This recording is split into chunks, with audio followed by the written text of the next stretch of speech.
O Ricardo Mota Entrevista desta semana tem como convidado o escritor, sociólogo, antropólogo, professor universitário Edson Bezerra, que relançou o Manifesto Chururu por uma antropofagia das coisas alagoanas. Eu deixei como indagação para ele o texto de apresentação, um ensaio, ótimo ensaio do Disseu Lindoso, que nos deixou recentemente. Né? Ele disse que a gente traz uma culpa histórica, né? Alagoas ou os alagoanos trazem uma culpa histórica. Você concorda com isso? Concordo, essa culpa não é do alagoano em geral, né? Essa culpa é da classe média, né? Dos intelectuais que são massacrados pela estrutura de poder, né? Você vai ter aqui, por exemplo, você vai ter o Jorge de Lima, né? O Otávio Brandão, que sai daqui escondido. Com nome falso, escondido. Clandestino. Que a minha ideia, inclusive, é que ele ressurge no romance, o Lula, né? Bernardo, ele é o cara travestido. Essa é a minha hipótese, né? Tal. Você vai ter o Jorge de Lima, que sai daqui, depois leva 3 tiros, né? O cara rata os 3 tiros, o cara queria matar ele. Você vai ter, depois, o Graciliano Ramos, né? Que vai escrever, quer dizer, Angústia, é um romance, né, que é um massacre, o cara vira uma barata, maravilha, né? Tal. É uma maravilha. O cara, ou seja, no primeiro Calunga, o cara se mata e suicida. No segundo, que é o Angústia, ele mata e enlouquece.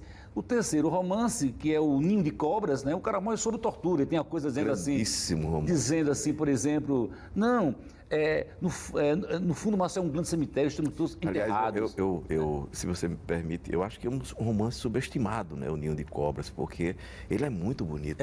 Mas esses caras estão sendo cada vez mais lidos. E por último, o Anjo Americano, né? Que inclusive o Luiz Lindenberg falou, que foi um fato real. Ele conversou com o Timothy Duncan, que o cara disse que ele dirigia, parava em frente ao Sacramento, as meninas ficavam tudo gritando. Ele soube nos Estados Unidos que tinha matado a namorada dele. Então existe um sentimento, né? Sentimento muito forte dos intelectuais pela opressão do poder, né? Na verdade, o campo cultural em Alagoas sempre foi muito frágil e a produção cultural foi muito forte, exuberante. Deixa eu lhe perguntar, isso não tem muito a ver com a proximidade geográfica e cultural também com Pernambuco? Parece que Pernambuco amassa a produção de Alagoas. Muito pelo contrário, Ricardo. É muito forte, né? Muito pelo contrário. É porque o tempo da gente é curto para a gente explorar tanta coisa. Mas assim, muito pelo contrário, veja só, nós não temos o campo cultural estruturado como Pernambuco tem. E produzimos muito mais. Produzimos muito. Nós produzimos uma Anísio da Silveira, produzimos um jurista como Pontes de Miranda. Muito mais, eu acho um exagero também, né? Mas nas condições que nós temos, Ricardo. Lá você tem um incentivo, lá você tem uma elite cultural que consome esses caras. Aqui nós não temos, daí a solidão desses intelectuais que vão sair daqui muito, todos saem daqui. Né? A década de 30, tinha até a professora Risete da UFAL, ele coloca isso, né? Se era uma chocadeira, se era isso, porque só saem daqui. Então, você não explica como é que a gente consegue produzir tanta intelectualidade, porque o que faz com que uma intelectualidade surja, geralmente, é um campo. O campo produz a disputa, não é? E produz que você vai cada vez mais querer produzir, disputando com o outro, você cresce. E você produz solitariamente aqui, de uma forma avassaladora, né? A minha tese para essa produção... Não é do caranguejo alagoano? Não, de jeito nenhum. A minha tese... Né, que é uma tese muito simples, que vai dizer assim, né, que é justamente esse contraste. Tem um autor, o Baumgarten, ele vai dizer que uma coisa fica na memória, o fundador da estética, a depender do número de sentidos que são atingidos. Essa é a ideia da reminiscência que estava falando. Alagoas é de um contraste, ela é pequena e a densidade do contraste de cores, de sons e de narrativas é muito forte. Então a gente produz genialidades em todos os campos. Para aparecer, precisa chegar ao litoral? Como? Para aparecer essa produção é preciso chegar ao litoral? Não, de jeito nenhum. Os grandes artistas contemporâneos, inclusive, eles vêm do interior. É Celso Brandão, é Beto Leão, é a Marta Arruda. Esse pessoal vem do interior, ele vem com toda a herança cultural, suas reminiscências da infância, e quando chega aqui, que ele se apropria dos saberes da modernidade, eles criam um estilo próprio. Todos vêm do interior. Isso não é a antropofagia que você falou? Sim, também, claro, essa é antropofagia. Mas essa antropofagia, Ricardo, ela está ligada muito à ancestralidade, que essa ancestralidade negra, as culturas populares alagoanas, são todas elas de matriz africana. E esses artistas, os mais expressivos, eles bebem nessa ancestralidade, entendeu? Então, eles elaboram isso, né? As obras mais expressivas. Agora, claro que a Alagoas não é só Alagoas é essa diversidade cultural que a gente tem, que a gente produz no José Geraldo Marques, lá de Santana do Ipanema, que é um nosso gênio, né? É um cientista, poeta, É isso, cientista.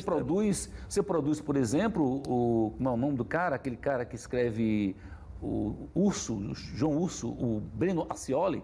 O Breno Ascioli, o riso de João Urso, bem nos morros, veja como a geografia entra na narrativa. Né? Você produz um Graciliano Ramos que está saindo das entranhas das Alagoas. Você produz um Jorge de Lima, você produz um Disseu Lindoso, que vem de lá. Esse pessoal, todo esse pessoal, quando você lê a obra desse pessoal, é um pessoal que está bebendo no que há de mais primitivo e tribal aqui. Mas ainda há a possibilidade, veja só, do surgimento, considerando a modernidade e o padrão estético atual, do surgimento de personagens desse tamanho? Sempre, não param. Não para. Já Geraldo Marques, o próprio Sidney Vanderlei, os músicos que surgem a todo momento. Ricardo, Alagoas, a gente chora, mas a gente sabe, o manifesto é um texto que eu não falo da dor, mas eu falo da dor no sentido, é um texto até cristão, acredito, na ressurreição, né? A coisa nós vamos brilhar. Eu não tenho nenhuma dúvida que Alagoas vai brilhar de uma forma exponencial, quando nós fizermos a nossa antropofagia. Isso que eu acho que isso que a gente nos falta Você circula muito, né? Você circula muito até por curiosidade profissional, digamos assim, como antropólogo. Você vê essa criação nova surgindo, faltando espaço, né, para escoar, mas surgindo e sendo trabalhada. Você falou de gênio, tem um garotão que você vai falar nos próximos anos chamado Bruno Berli. O cara, eu considero o Bruno Berli, o Gino Almeida é fã dele também, considero o Bruno Berli uma espécie de Fernando Pessoa da música. Ele compõe em vários estilos. Bossa nova, heteronômios. Rapaz, é impressionante. Ele produz uma musicalidade que eu nunca vi na minha vida. Sabe qual é a idade do rapaz? Não. 25 anos. Ele compõe desde os 20. E compõe de uma forma compulsiva. Então, Alagoas Descobri um cara agora em Palmeira dos Índios, chamado Erisvaldo. O cara escreve. Eu peguei os contos do cara, é uma maravilha. Inclusive, ele brinca um pouco com angústia, o Luiz Silva continua angustiado. Quer dizer, você encontra isso de uma forma derramada por Alagoas, espalhada por Alagoas, entende? E Alagoas tem uma reserva de geografia, uma reserva geográfica, uma reserva de sons, uma reserva de cores, que o tempo todo ela tá explodindo.